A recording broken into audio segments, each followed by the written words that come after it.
Hello everyone, welcome to my channel. ये theorem student हम करने जा रहे हैं 10th क्लास के लिए। नेम है इसका बेसिक प्रोपोर्शनैलिटी थ्योरम। इसकी शॉर्ट फॉर्म BPT, समान अनुपातता प्रमेय। ये थ्योरम बहुत इंपॉर्टेंट है from the examination point of view. इससे रिलेटेड क्वेश्चंस भी बहुत आते हैं। तो आज हम ये थ्योरम और इसका कन्वर्स और 2 से लेकर 4 तक क्वेश्चंस इनसे रिलेटेड ये डिस्कस करने जा रहे हैं। तो बहुत ही ध्यान से समझना है अपनी इस थ्योरम को। आइए स्टार्ट करते हैं इसकी स्टेटमेंट से।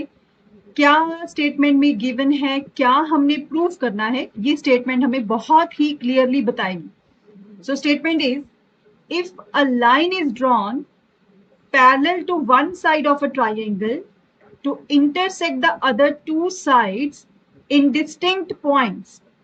The other two sides are divided in the same ratio. Punjabi में भी पढ़ते हैं। ਜੇਕਰ ਕਿਸੇ ਤ੍ਰਿਭੁਜ ਦੀ ਇੱਕ ਭੁਜਾ ਦੇ ਸਮਾਂਤਰ ਬਾਕੀ ਦੋ ਭੁਜਾਵਾਂ ਨੂੰ ਭਿੰਨ-ਭਿੰਨ ਬਿੰਦੂਆਂ ਤੇ ਕੱਟਦੀ ਹੋਈ ਇੱਕ ਰੇਖਾ ਖਿੱਚੀ ਜਾਵੇ ਤਾਂ ਬਾਕੀ ਦੋ ਭੁਜਾਵਾਂ ਇੱਕ ਹੀ ਅਨੁਪਾਤ ਵਿੱਚ ਵੰਡੀਆਂ ਜਾਂਦੀਆਂ ਹਨ। देखो, सबसे पहले हमें एक ट्राइंगल त्रिभुज गिवन है, उसके बाद हम बाकी बात करते हैं। एक रफली सा मैं ट्राइंगल बना रही हूँ लाइक दिस, राइट। जेकर किसी त्रिभुज ਦੀ ਇੱਕ ਭੁਜਾ ਦੇ ਸਮਾਂਤਰ ਬਾਕੀ ਦੋ ਭੁਜਾਵਾਂ ਨੂੰ ਭਿੰਨ-ਭਿੰਨ ਬਿੰਦੂਆਂ ਤੇ ਕੱਟਦੀ हुई एक रेखा खींची जावे। जैसे यहाँ पर मैंने एक रेखा बना ली है, ये त्रिभुज की किसी एक भुजा के साथ समांतर है। Means this line is parallel to one side of a triangle. ये आप देख सकते हो, ये लाइन ट्राइंगल की किसी एक साइड के साथ समांतर मैंने बना ली। से दिस इज ABC। इस ABC ट्राइंगल में क्या बनाया मैंने, एक लाइन है ड्रॉ की जो इस ट्राइंगल की किसी एक साइड के साथ समांतर है, पैरेलल है। DE is parallel to BC। इन्होंने कहा हुआ है जेकर किसी त्रिभुज ਦੀ ਇੱਕ ਭੁਜਾ ਦੇ ਸਮਾਂਤਰ, त्रिभुज की ये साइड होगी, ਇਸ ਦੇ ਸਮਾਂਤਰ ਬਾਕੀ ਦੋ ਭੁਜਾਵਾਂ ਨੂੰ ਭਿੰਨ-ਭਿੰਨ ਬਿੰਦੂਆਂ ਤੇ ਕੱਟਦੀ ਹੋਈ ਇੱਕ ਰੇਖਾ खींची जावे। बाकी दो भुजाएं AB एंड AC दो अलग अलग बिंदुओं पर काट रही है ये रेखा जो कि इसके समांतर है, और ट्राइंगल की बाकी दो साइड्स को डिफरेंट डिफरेंट बिंदुओं पर पॉइंट्स पर इंटरसेक्ट कर रही है। तो कहते क्या होगा, ਤਾਂ ਬਾਕੀ ਦੋ ਭੁਜਾਵਾਂ ਇੱਕ ਹੀ ਅਨੁਪਾਤ ਵਿੱਚ ਵੰਡੀਆਂ ਜਾਂਦੀਆਂ ਹਨ। मीन्स बाकी दो भुजाएं ये AB और AC समान अनुपात में डिवाइड होंगी। मीन्स हमने सिद्ध क्या करना है, प्रूफ क्या करना है, AD divided by BD is equal to AE divided by EC। तो समान अनुपात तो यही होंगे ना, अनुपात AD डिवाइडेड बाय BD। ये दोनों साइड्स समान अनुपात में डिवाइड होती हैं। So AD over DB is equal to AE over EC। तो ये था इंग्लिश में भी, if a line is drawn parallel to one side of a triangle to intersect the other two sides in distinct point। जैसे एक line ये है, वो ट्राइंगल की किसी एक साइड के साथ अगर समांतर है तो ये हमारा गिवन हो गया, और बाकी दो साइड्स को डिस्टिंक्ट मतलब अलग अलग पॉइंट्स पर इंटरसेक्ट कर रही है। तो क्या करेगी ये लाइन, इस ट्राइंगल की बाकी दो साइड्स को समान अनुपात में सेम रेशियो में डिवाइड करेंगे। तो सिंपल सी बात है कि एक ट्राइंगल में आपको ये गिवन है तो हमने ये सिद्ध करना है। तो ये हमारा गिवन हो गया, यहां तक हमने पहुंचना है। तो आइए देखते हैं कैसे पहुंचेंगे। आप देख सकते हो मैंने डायग्राम ड्रॉ की है, जो दिया हुआ है स्टेटमेंट के अकॉर्डिंग वो है एक ट्राइंगल ABC जो यहाँ पे लिख दिया मैंने, और एक लाइन एक रेखा है जो ट्राइंगल की किसी एक साइड के साथ समांतर दी हुई है। Means DE parallel to BC, ये भी लिख दिया। सिद्ध क्या करना है, टू प्रूफ को पंजाबी वाले स्टूडेंट सिद्ध करो ये लिख सकते हैं, या टू प्रूफ भी लिख सकते हो आप। AD divided by BD is equal to AE by EC। Means ये लाइन बाकी दो साइड्स को इक्वल रेशियो में डिवाइड कर रही है, समान अनुपात में डिवाइड कर रही है, ये हमने सिद्ध करना है। तो इसके लिए कंस्ट्रक्शन जो है वो भी ऑलरेडी मैंने लिख दी है और यहाँ पे बना भी दी है। कंस्ट्रक्शन मीन्स रचना। इस थ्योरम को प्रूव करने के लिए सबसे पहले मैंने ज्वाइन किया C to D, C ਨੂੰ D ਦੇ ਨਾਲ, B to E means B को E के साथ। Draw EM perpendicular to AB। EM एक लंब ड्रॉ कर दिया, AD लिख सकते हो या AB लिख सकते हो। Similarly DN perpendicular to EC, एक लंब DN ड्रॉ किया है AE के ऊपर, या ये कह सकते हो AC के ऊपर, क्योंकि ये एक ही लाइन है जिसके ऊपर ये लंब परपेंडिकुलर ड्रॉ हो रहा है। तो आइए स्टार्ट करते हैं इसके प्रूफ से। तो सबसे पहले स्टूडेंट आपको पता होना चाहिए कि किसी भी ट्राइंगल का एरिया ऑफ ट्राइंगल, अगर हमें हाइट गिवन हो, परपेंडिकुलर गिवन हो, तो वो क्या होता है, half into base into height, right. अगर इसको मैंने पंजाबी में लिखना हो, देन त्रिभुज दा क्षेत्रफल किसके इक्वल होता है, हाफ इंटू आधार इंटू ऊंचाई। तो इसकी शॉर्ट फॉर्म लिखनी हूं मैं यहां पर, area of triangle ADE, area bracket में लगा दिया यहाँ पे ट्राइंगल AD, इसका मतलब है area of triangle ADE। ADE आप ट्राइंगल देख सकते हो फ्रेंड, यहाँ पर ये ट्राइंगल बना हुआ है, इसका एरिया निकालना है। तो यहाँ पर दो परपेंडिकुलर हैं, अगर ये परपेंडिकुलर की बात करें तो इसके अकॉर्डिंग बेस होगा AD। तो सबसे पहले मैंने लिया area of triangle half into base into height होता है। अगर मैं हाइट EM ले रही हूं तो बेस क्या हो जाएगा, AD इंटू EM। ये आपको पता होना चाहिए, जहां पर लंब खड़ा होता है जिस साइड के ऊपर, जिस लाइन के ऊपर, वो बन जाता है आधार। तो आधार हो गया AD, इसको मार्क किया मैंने नंबर 1। इसी तरह से मैं इस BDE ट्राइंगल का एरिया फाइंड आउट करूंगी। इसमें देखिए, अगर आप कहोगे कि इसका लंब कहाँ है, इसका परपेंडिकुलर हाइट कहाँ है, तो इसकी हाइट भी ये है बाहर, EM। अगर BD को एक्सटेंड कर दिया जाए तो ये लंब बन जाएगा इस BD साइड के ऊपर। तो मैं यहाँ पे लिख रही हूँ area of triangle BDE is equal to half of BD, base हो जाएगा इसका BDE ट्राइंगल का, और हाइट जो कि ट्राइंगल के बाहर है EM, तो इसको मान लेते हैं हम 2। नाउ 1 डिवाइड बाय 2, इन दोनों को डिवाइड करते हैं क्योंकि जो हमें प्रूव करना है उसमें डिवाइड वाला साइन आप देख सकते हो। तो देखिए, लेफ्ट हैंड साइड के साथ डिवाइड हो जाएगी, means area of ADE divided by area of triangle BDE। तो राइट हैंड साइड के साथ डिवाइड होगी, divided by half of BD into EM। ठीक है, लेफ्ट हैंड साइड के साथ डिवाइड, राइट हैंड साइड के साथ डिवाइड, हाफ से हाफ कैंसिल, EM से EM कैंसिल हो जाएगा।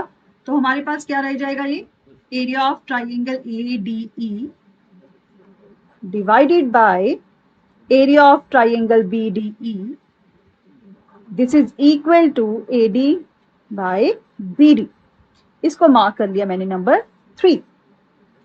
नेक्स्ट देखिए, फिर से हम यही वापस एरिया ऑफ ट्राइंगल ADE में आएंगे। मैंने लिखा यहां पर area of triangle ADE।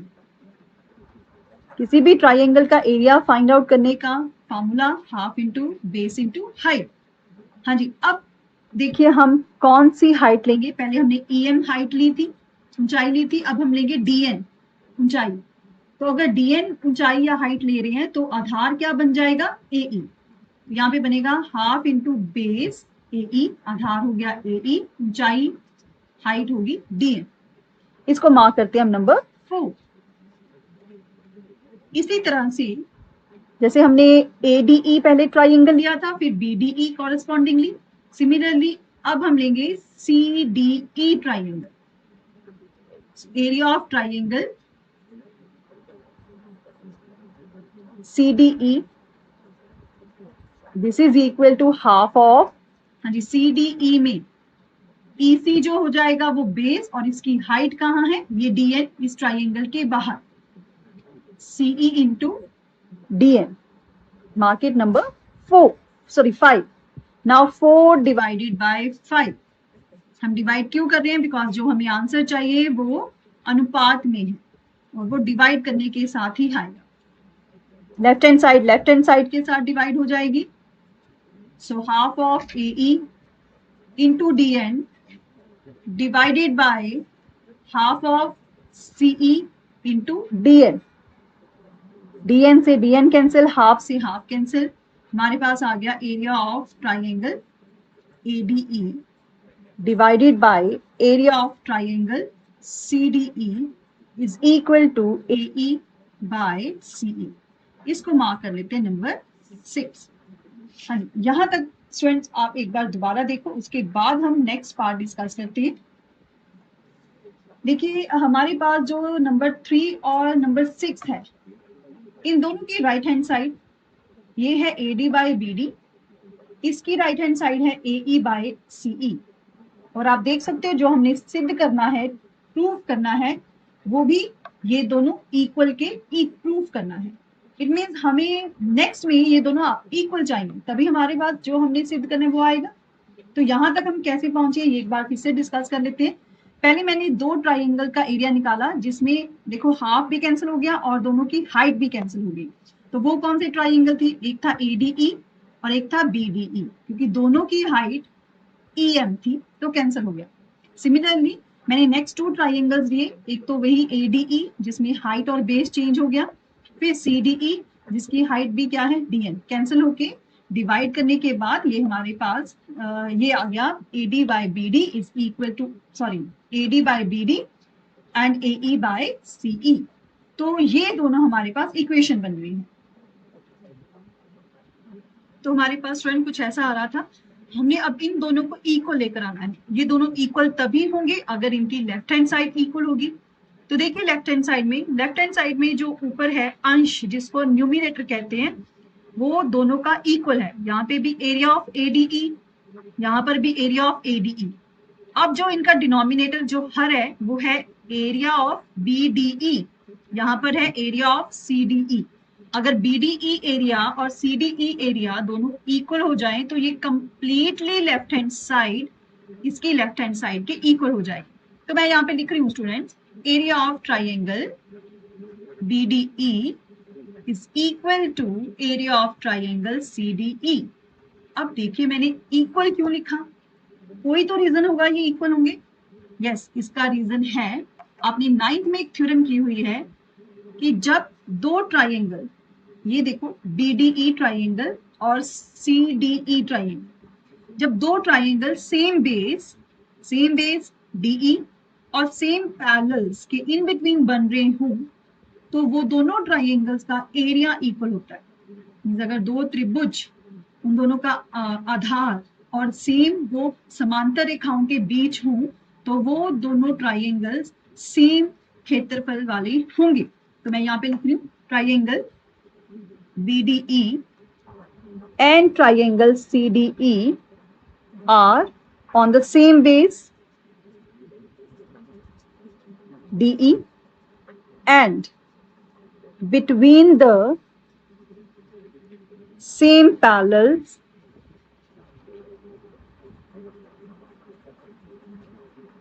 DE and BC। अब DE और BC पैरेलल क्यों है, समांतर क्यों है? क्योंकि ये तो हमें गिवन था इस थ्योरम में कि DE BC के साथ समांतर है। So that's why the area of these two triangle equal to each others. Mark it number 7। तो देखिए स्टूडेंट्स, अब हम लिखेंगे from 3rd, 6th and 7th।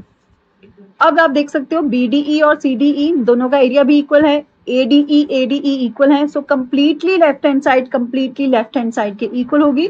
तो हम सीधा लिख दें यहाँ पर AD by BD is equal to AE by CE, hence proved.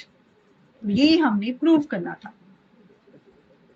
Right. सो इस थ्योरम में था हमारे पास, अगर किसी एक ट्राइंगल में कोई भी एक लाइन ट्राइंगल की किसी एक साइड के साथ पैरेलल हो, समांतर हो, तो कुछ ऐसा होगा। ये क्या है? वो लाइन ट्राइंगल की बाकी दो साइड्स को इक्वल रेशो में, समान अनुपात में डिवाइड करेंगी। मींस AD बाय BD किसके इक्वल होगा? AE बाय EC के। तो ये हमारे पास थ्योरम थी student. Next we have converse of basic proportionality theorem, समान अनुपातता प्रमेय दा उल्ट क्रम। हाँ जी, उल्ट क्रम से क्लियर हो जाता है कि जो हमने समान अनुपातता प्रमेय किया था ये उसके बिल्कुल ऑपोजिट है। मीन्स यहाँ पर जो गिवन है वहां पर वो हमने सिद्ध करना था और जहां पर जो सिद्ध करना है वो वहां पर हमें गिवन था। तो आइए पहले इसकी स्टेटमेंट पढ़ते हैं। If a line divides any two sides of a triangle in the same ratio, then the line is parallel to the third side. ਜੇਕਰ ਕੋਈ ਰੇਖਾ ਕਿਸੇ ਤ੍ਰਿਭੁਜ ਦੀਆਂ ਦੋ ਭੁਜਾਵਾਂ ਨੂੰ ਇੱਕ ਹੀ ਅਨੁਪਾਤ ਵਿੱਚ ਵੰਡੇ ਤਾਂ ਉਹ ਤੀਸਰੀ ਭੁਜਾ ਦੇ ਸਮਾਂतर ਹੁੰਦੀ है। हाँ जी, इसमें हमें गिवन है कि एक ट्राइंगल है जिसमें एक लाइन जो है वो ट्राइंगल की दो साइड्स को समान अनुपात में डिवाइड कर रही है। मींस गिवन क्या हो गया, in triangle ABC AD by BD is equal to AE by EC। और सिद्ध क्या करना है, तीसरी भुजा दे समांतर हुंदी है। मींस ये लाइन DE ट्राइंगल की थर्ड साइड के साथ समांतर होगी, पैरेलल होगी। सो DE पैरेलल हो गया BC के साथ। तो आप देख सकते हो स्टूडेंट, हमने समान अनुपातता में ये गिवन था हमें और ये हमने प्रूव करना था, क्योंकि ये इसका उल्ट क्रम है तो यहाँ पर ये गिवन हो गया और ये हमने सिद्ध करना है। तो ये दोनों रिजल्ट, ये दोनों थ्योरम्स क्वेश्चंस को प्रूव करने के लिए बहुत ही ज्यादा यूजफुल होंगी। तो आपने इनको ध्यान से समझना है और बार बार इसको स्टूडेंट करके भी देखना है। अब देखिए इसका जो प्रूफ है वो आपको अब इस सिलेबस में नहीं आएगा, तो हमने सिर्फ इसका स्टेटमेंट और इसका रिजल्ट ही अप्लाई करना है अपने क्वेश्चंस के ऊपर। आई रिपीट, अगर बीपीटी की बात करें तो उसमें गिवन क्या होता है हमें, डीई अपनी मतलब कोई लाइन हो गई जो ट्राइंगल की किसी साइड के साथ पैरेलल है, तो हमारे पास क्या सिद्ध हो जाता है, means AD by DB is equal to AE by EC। ये हो गया हमारे पास समान अनुपातता प्रमेय। अगर इसके कन्वर्स की बात करें, इसके उल्ट क्रम की बात करें, कन्वर्स ऑफ बीपीटी, तो उसमें गिवन क्या है, AD by BD is equal to AE by EC। ये हमें गिवन होता है और प्रूफ क्या करना होता है हमने कि DE जो समांतर है BC के साथ। अगर हम इस ट्राइंगल की बात करें तो BPT ये होगा जिसमें समांतर दिया होगा और समान अनुपात में आएगा, सिद्ध होगा। कन्वर्स ऑफ बीपीटी में समान अनुपात में दिया होगा और हमारे पास क्या आएगा प्रूफ होकर, एक लाइन जो ट्राइंगल की तीसरी साइड के साथ समांतर होगी। हाँ जी, आइए थ्योरम से रिलेटेड कुछ क्वेश्चंस डिस्कस करते हैं। फर्स्ट क्वेश्चन है DE is parallel to BC, find EC। इस ट्राइंगल में DE समांतर दिया हुआ है BC के साथ, EC फाइंड आउट करना है। तो जो हमारी बीपीटी समान अनुपातता प्रमेय था उसके अकॉर्डिंग अगर आपको DE समांतर हो ट्राइंगल की कोई एक लाइन ट्राइंगल की किसी एक साइड के साथ पैरेलल हो, तो हम वहां पर बीपीटी अप्लाई करते हैं। बेसिक प्रोपोर्शनैलिटी अप्लाई करने के बाद हमारे पास क्या आता है, AD by DB is equal to AE by EC। ये आ जाएगा। आप बीपीटी के अकॉर्डिंग यहाँ पर समान अनुपातता प्रमेय भी लिख सकते हो। हाँ जी, AD कितना है 1.5, DB है या BD लिख सकते हो दैट इज 3, AE है 1 बाय EC। हाँ जी, इसका डेसिमल हटाएंगे तो यहाँ पे इंटू 10 आ जाएगा। सो 15 बाय 30, या पहले आप कैंसिल भी कर सकते हो या बाद में कैंसिल कर लीजिए। 15 1 ज़ा 15, 15 2 ज़ा 30। So 1/2 is equal to 1 by EC। EC कितना आ गया, ऐसे क्रॉस मल्टीप्लाई करके भी देख सकते हो या सीधा भी लिख सकते हो। EC is equal to 2 centimetre. देखिए यहाँ पर EC फाइंड आउट करने के लिए कहा गया था, दैट इज 2 सेंटीमीटर। तो कैसे हमने फाइंड आउट किया, with the help of basic proportionality theorem, क्योंकि हमें ये गिवन था DE is parallel to BC। तो उस थ्योरम के अकॉर्डिंग हमारे पास ये रिजल्ट आ जाता है बाद में, AD by BD is equal to AE by EC, right. Next हमारे पास ये ट्राइंगल है, इसमें भी DE BC के साथ पैरेलल दिया हुआ है, फाइंड AD पता करना है। तो सबसे पहले मैंने लिखा DE is parallel to BC, यहाँ पे लिख सकते हो गिवन। अगर पैरेलल है तभी हम बीपीटी अप्लाई कर सकते हैं, बेसिक प्रोपोर्शनैलिटी थ्योरम। अप्लाई करने के बाद हमारे पास क्या आ जाएगा, AD by BD is equal to AE by EC. Yes, AD not given, so write down AD as it is. BD 7.2, AE 1.8 and EC 5.4. तो सबसे पहले ये दोनों डेसिमल कट हो जाएंगे क्योंकि यहाँ पर भी एक डिजिट से पहले है और यहाँ पर भी एक डिजिट से पहले. तो नीचे वाले का जो डेसिमल है वो कट होके ऊपर 10 आ जाएगा, डिवाइडेड बाय 72, 18 बाय 54, 18 1 18, 18 3 50, ये आ गया 1/3. हाँ जी, नेक्स्ट स्टेप में हम क्या करेंगे, 10 और 72 को हम शिफ्ट कर देते हैं इधर. 72 आ जाएगा ऊपर, 10 आ जाएगा नीचे. 3 2 6, 24/10. AD हमारे पास कितना आ गया, 24/10. और 10 को एडजस्ट करना बहुत इजी है, ये आ जाएगा 2.4. सो हमारे पास AD कितना आ गया, 2.4 सेंटीमीटर. इन दोनों क्वेश्चंस में हमने BPT अप्लाई की है. क्यों अप्लाई की है, बिकॉज यहाँ पर हमें समांतर गिवन है. एक कोई लाइन ट्राइंगल की किसी एक साइड के साथ पैरेलल है तो हम BPT अप्लाई कर सकते हैं. Next question we have, E and F are points on the sides PQ and PR respectively of triangle PQR. आप देख सकते हो यहाँ पर PQR ट्राइंगल में E and F जो है दो पॉइंट्स दिए हुए हैं PQ और PR के ऊपर. State whether EF parallel to QR. हमने चेक करना है कि क्या EF QR के साथ पैरेलल है या नहीं. तो आइए देखते हैं. यहाँ पर student converse of BPT means समान अनुपात प्रमेय का उल्ट क्रम लगेगा. तो उसके लिए सबसे पहले हम क्या करते हैं, PE ओवर EQ पता करते हैं. PE ओवर EQ हमें दिया हुआ है, PE 3.9, EQ है 3. अगर डेसिमल हटा दें तो इंटू 10 आ जाएगा, मीन्स 39/30. अगर कैंसिल करोगे 13/10 मीन्स ये आ गया हमारे पास 13/10. इसी तरह से हम PF ओवर FR पता करते हैं. PF ओवर FR, हाँ जी, PF is 3.6, FR is 2.4. Decimal को हटाया 36/24. ये दोनों 12 के टेबल पर जा रहे हैं. 12 3 36, 12 2 24, 3/2. हाँ जी स्टूडेंट, जैसे मैंने कहा था कि यहाँ पर हम देखेंगे कि कन्वर्स ऑफ BPT वहां कुछ अप्लाई होता है. तो उसमें जो हमें गिवन होता है समान अनुपात में जो साइड्स हैं वो डिवाइड हुई होती है. तो आप देख सकते हो PE ओवर EQ ये आ रहा है 13/10, PF ओवर FR ये आ रहा है 3/2. ये दोनों आपस में इक्वल नहीं है. PE over EQ is not equal to PF over FR. अगर ये इक्वल आ जाते तो हम कन्वर्स ऑफ BPT लगाकर कह देते कि yes EF is parallel to QR. लेकिन यहाँ पर इक्वल नहीं है तो हम कहेंगे कि EF is not parallel to QR. EF QR के साथ समांतर नहीं है. क्यों, ये दोनों इक्वल नहीं.